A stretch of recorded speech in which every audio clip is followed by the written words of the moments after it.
Capres nomor urut 2 Prabowo Subianto menghadiri puncak HUT ke-9 Partai Solidaritas Indonesia di Semarang, Jawa Tengah. Dalam pidatonya, Prabowo mengajak anak muda terjun ke politik agar bisa mengubah bangsa menjadi lebih baik.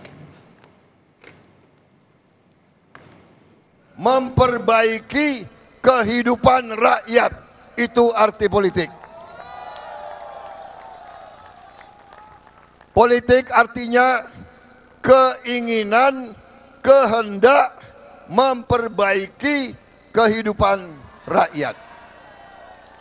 Jadi kalau ingin kehidupan rakyat menjadi lebih baik, ya harus berani berpolitik. Kalau tidak mau berpolitik, artinya saudara tidak boleh kecewa kalau kehidupan rakyat tidak menjadi lebih baik. Kehidupan rakyat hanya bisa lebih baik melalui jalan politik. Di sini saya menyatakan tegas, saya tidak mengajak saudara memilih saya.